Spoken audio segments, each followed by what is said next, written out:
YouTube, what the crap's going on? HeirofCarthage here, and this time I have an interesting one for you. This time it's going to be Getae versus Suebi. Probably not one you see every day. I've got a line of Thracian warriors backed up by axe warriors. I've actually got 5 Dacian bowmen. I'm once again breaking my rule of 4 for skirmishers. I brought more than 4, so this is risky. But I've got 4 Thracian or noble cav, which are actually shock cavalry. They're not melee cav. So keep that difference in mind. They're actually very powerful shock cavalry. They're kind of like Ptolemaic cav in a lot of ways, very powerful. And then I've got 3 cheaper spear horsemen, which are a very light melee cav. I say very light. They're not very light, but they're pretty light. They've got good armor and decent health. Their base morale, attack, and weapon damage is lacking. But otherwise, they're not bad. So yeah, for the price, their weapon damage isn't bad, but their melee attack isn't very good. So I'm kind of employing an interesting tactic here, and this army that I built here is specifically built because my opponent chose Suebi. I tried to build a Getae army that I thought would be fun to play against the Suebi. The Suebi are going to have access to noble riders, which are a pretty powerful melee cav unit. So I brought this powerful shock cav unit so that I ought to tear down the Suebi cav pretty good on the charge. My infantry is protected from the front by spear horsemen. So for instance, if my opponent thinks he's going to charge me with berserkers, I have 2 things waiting for him. 1, cavalry are dangerous to berserkers, and 2, bowmen are extremely dangerous to berserkers. I wouldn't normally bring Dacian bowmen except to ward off elephants, but in this case the Suebi have a lot of low armor units, and they are particularly vulnerable to bowmen, and they don't have very good skirmishers of their own, so I'm not particularly worried about my cheap bowmen getting killed by other skirmishers. So this makes them possible to use. Here comes a pretty punishing charge.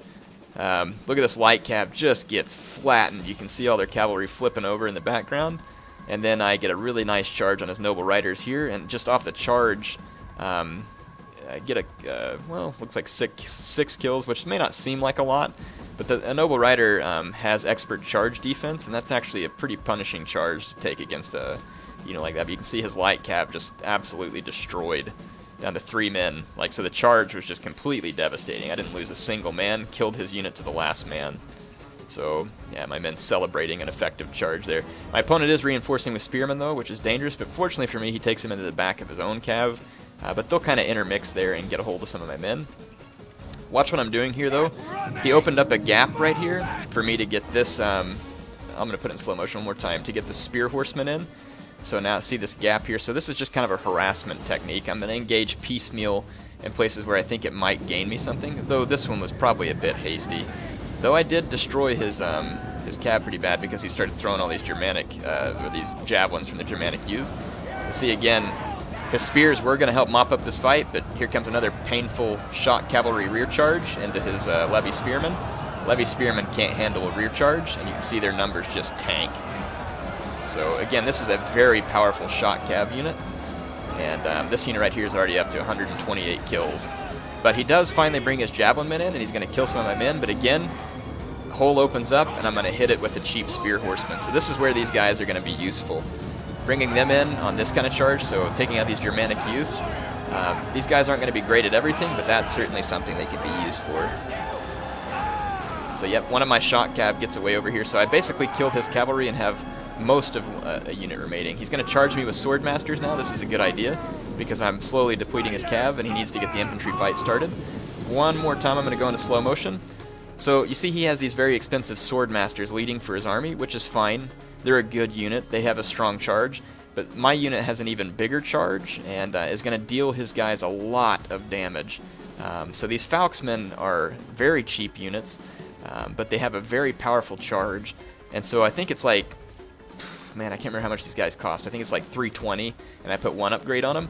And look at that, racking up immediately 20 kills on a Swordmaster head-on, and then 23 kills head-on over there, 8, and another 40 kills on this one head-on. So you can see that his Swordmasters will turn this fight around now. After the charge, my Falxmen aren't going to do any good. They start getting destroyed because they have poor health, armor, and melee defense. But what you can do is see how I disrupted the Suebi charge. He has to use his headhunt and frenzy, so now his swordmasters are worn down. And see how my bowmen are starting to pour in fire now too. So his wolf warriors just lost a bunch of men. My bowmen are now going to be able to affect the fight. I'm going to wait as long as I can to engage my axe warriors, because I want his headhunt and other abilities to wear off. So see there, it's worn off. So now it's safe for me to engage. Shot cavalry into his cav on this other flank. Again, he's going to reinforce with spears, but you can see how my general just immediately destroys the light cav. And I'm just going to keep my other spear horsemen alive. Now I countercharge with my axes, now that I've effectively beat down the German troops quite a bit. He does have one swordmaster over here that was in decent shape, but you know, by this point, getting engaged with the axe warriors, it's going to be in a more difficult position. And look, here comes a noble horseman for a rear charge. So my axe warriors are getting cut down handily, but they did decent, held this unit up just long enough, and boom, we're going to slam into the rear of this swordmaster and put them down pretty hard. My opponent is going to reinforce with his berserker, but see, now my opponent doesn't have enough cavalry to go after my skirmishers, and my skirmishers can now just destroy him at will, and I'm getting rear charges with shot cavalry against fairly lightly armored infantry, which is going to be absolutely devastating. Here it is again. This is a melee cav, though, not a shot cav. But see all these rear charges? Just, I mean, it'll destroy your men. So my strategy worked pretty effectively. Look what his berserkers did to my horsemen, though. They took him out. These guys came in and took him out. Berserkers are serious business, but this is where they lack.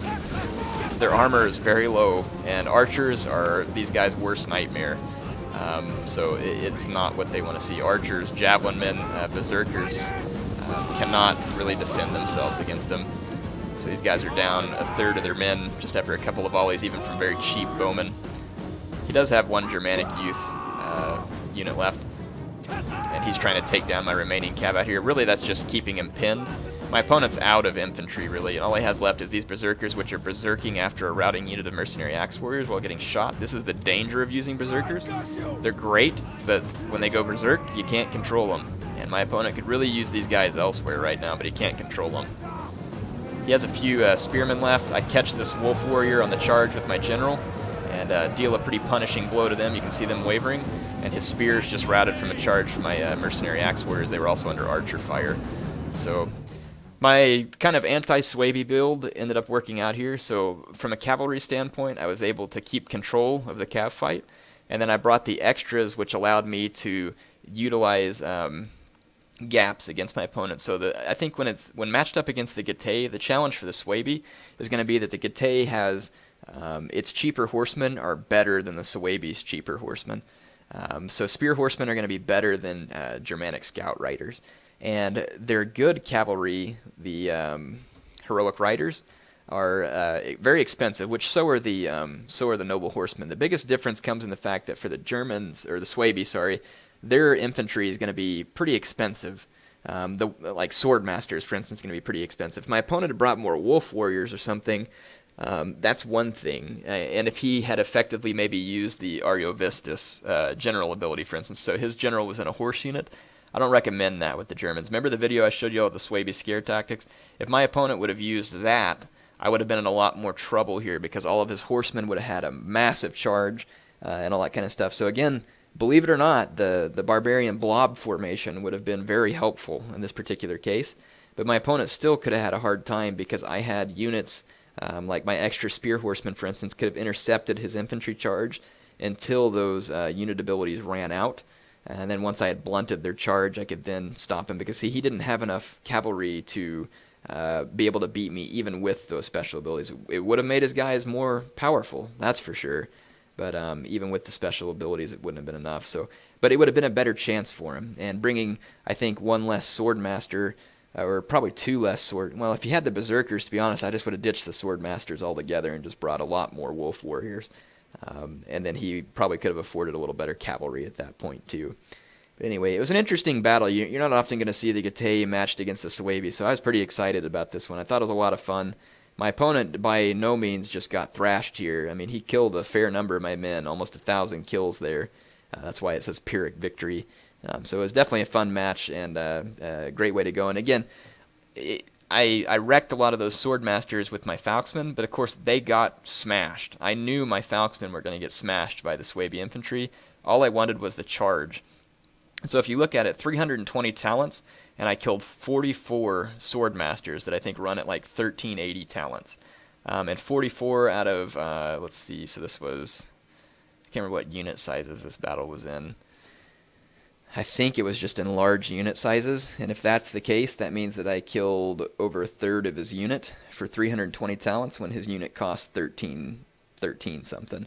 So you'll see where that goes there. That means that was cost effective. So even though my men got flattened, his unit isn't going to be cost effective. He gets a lot of kills. It looks good on the results screen, but it didn't really mean as much because the unit he was killing was so cheap and they took so many losses in the process, if that makes sense. Plus, he used up his Headhunt and Frenzy, which is one of their big bonuses. So that's why my Axe Warriors in the end were able to help finish the job. Now, these guys would have gotten plowed if they had gone head-to-head with this infantry, but I think using the Falxman again for the charging sense, just to kind of inflict that hit point damage, inflict some general damage, and then let the other infantry finish the fight while they're supported by bowmen and cavalry. Anyway, hope you all enjoyed this one. This was another fun one. Appreciate my opponent. It was some fun games. Fun to kind of play with some different factions. It's not like a Rome versus Bactria versus Seleucids kind of matchup here. But HeirofCarthage signing off for now.